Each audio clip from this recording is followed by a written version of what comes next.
High PWD candidate of रीनीट 2026। जो सभी PWD candidate रीनीट examination के लिए जाने वाले हैं उन सभी बच्चों को मैं शुभकामनाएं देता हूं। और अगर आपका मोरल डाउन है बच्चों तो मैं आपको बता दूं अभी भी आपके पास समय शेष है कि आप उतना स्कोर ज़रूर कर सकते हैं कि आपको एक सीट ज़रूर इस बार काउंसलिंग में मिल जाए।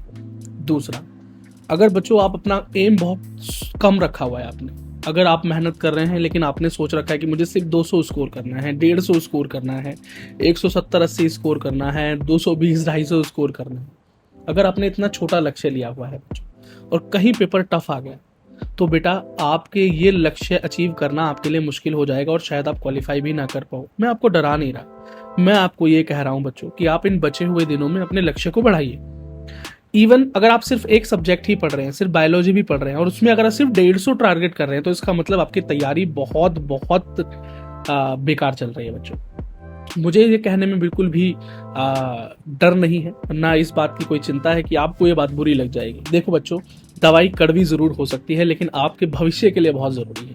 ठीक, मैं बेटा सिर्फ एक काउंसलर नहीं हूँ, मैं सिर्फ आपको मेंटोर नहीं कर रहा, मैं एक बड़े भाई की तरह। एसवीपी इंस्टीट्यूट हमेशा पीडब्ल्यूडी बच्चों के साथ रहा है, पीडब्ल्यूडी बच्चों के लिए रहा है और आप ही की वजह से आज हम जहाँ हैं, जहाँ भी जाएंगे आप ही की वजह से। तो आपको सच बताना भी मेरा ही काम है। बच्चों, 50% से ज़्यादा पीडब्ल्यूडी कैंडिडेट नीट एग्ज़ाम को क्वालिफाई नहीं कर पाते हैं। उसकी वजह ही ये है कि उनको इंटरनेट पर यह बात बताई जाती है कि आपकी कट ऑफ बहुत कम है, आपको 150 नंबर पर कॉलेज मिल जाएगा, 130 नंबर पर कॉलेज मिल जाएगा, 170 नंबर पर मिल जाएगा, 80 नंबर पर मिल जाएगा। कहीं ना कहीं ये बातें सच भी हैं, लेकिन किस राउंड में वो कॉलेज मिलता है और जिस बच्चे को वो कॉलेज मिला है क्या वो सच में उस कॉलेज को चाहता भी था या नहीं चाहता था? क्या उस बच्चे को वहां पर पीडब्ल्यूडी होने की वजह से कोई परेशानी तो झेलनी नहीं पड़ती? उसके हॉस्टल में पीडब्ल्यूडी बच्चों की फैसिलिटीज अवेलेबल है या नहीं है? उसके घर से उस हॉस्पिटल की या उस मेडिकल कॉलेज की दूरी कितनी है? लैंग्वेज बैरियर, फूड बैरियर, क्या उस बच्चे का कोई पर्सनल फीडबैक कभी लिया गया है? कभी नहीं। तो वो फीडबैक तो हमारे पास है, हम बच्चों को काउंसिल करते हैं, मुझे पता है बच्चों को क्या परेशानी आती है, इसीलिए मैं हमेशा बच्चों से कहता हूं कि अपना टारगेट बड़ा रखिए। इन बचे हुए दिनों में मैक्सिमम करने की कोशिश कीजिए। सिर्फ बायोलॉजी भी पढ़ रहे हैं तो अपना टारगेट कम से कम 280, 270, 300 रखिए बच्चों। हो सकता है, क्या ये पॉसिबल नहीं है? बिल्कुल पॉसिबल है बच्चों।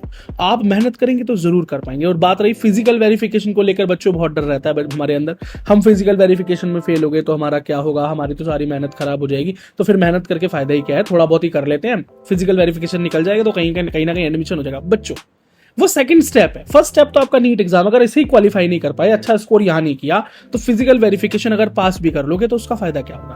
और अगर कर लोगे और अच्छे मार्क्स नहीं आए तो अच्छे मेडिकल कॉलेज तक नहीं जाओगे, फिर क्या करोगे बच्चों? फिर आपके पास क्या रास्ता शेष रह जाता है ये बताइए?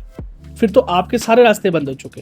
तो सिर्फ फिजिकल वेरिफिकेशन के डर को अपने दिमाग से निकाल दीजिए, वो सेकंड स्टेप है। जिस प्रकार से आप नीट की तैयारी कर रहे हैं उसी प्रकार से फिजिकल वेरिफिकेशन की भी आप तैयारी कीजिएगा। एसवीपी इंस्टीट्यूट का पीडब्ल्यूडी प्रिपरेशन प्रोग्राम इसीलिए तो तैयार किया गया, आप ज्वाइन कर लेना हमको एज ए मेंबर। हम आपको गाइड करेंगे बच्चों, हम आपको तैयार करेंगे मेंटली एंड फिजिकली, तो आपके चांसेस बनेंगे। तो अब डर क्यों रहे हो बच्चों? अभी आपका पहला चैलेंज नीट एग्जाम में बेहतर करना है, तो आप बेहतर कीजिए। ये मेरा आप सभी को सुझाव है बच्चों। बाकी आपको जैसा लगे आप उस तरह से कैरी कीजिए।